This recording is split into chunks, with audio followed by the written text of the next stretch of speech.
খবর 24 সাথে আপনাকে স্বাগত। নতুন নতুন খবর জানার জন্য আমাদের চ্যানেলে চোখ রাখুন।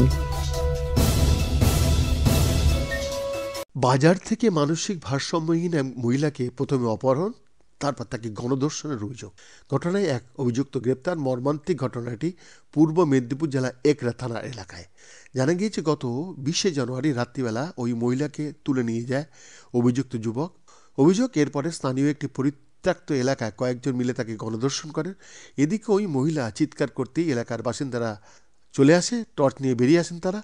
তখনই অভিযুক্তরা চম্পট দেয় সেখান থেকে। এরপর স্থানীয় বাজার কমিটির সদস্যরা সিসিটিভি ফুটেজ সংগ্রহ করে এগরা থানা পুলিশের দ্বারস্থ হন।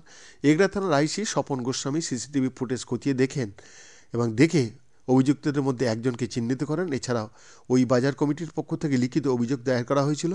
অভিযুক্তকে গ্রেপ্তার করেছে পুলিশ। বাকি অভিযুক্তদের খোঁজে তল্লাশি শুরু হয়েছে। জানা গিয়েছে ধৃত যুবকের বাড়িও ওই একই এলাকায়। বুধবার অভিযুক্তকে কাঁথি মহকুমা আদালতে তোলা হয়। বিচারক তার জামিন নাকচ করে পুলিশ হেফাজতের নির্দেশ দেন। বাকি অভিযুক্তদের ধরতে তল্লাশি শুরু করেছে পুলিশ। এগরার এক ব্যবসায়ী বলেন, ঘটনাটা জানতে পেরে প্রথমে এগরা থানায় যাই আমরা।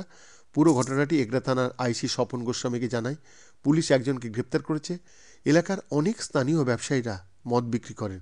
গভীর রাত পর্যন্ত মদ বিক্রির কারণে এমন ঘটনা ঘটেছে। অভিযুক্তের কঠোরতম শাস্তি দাবি উনি করছেন।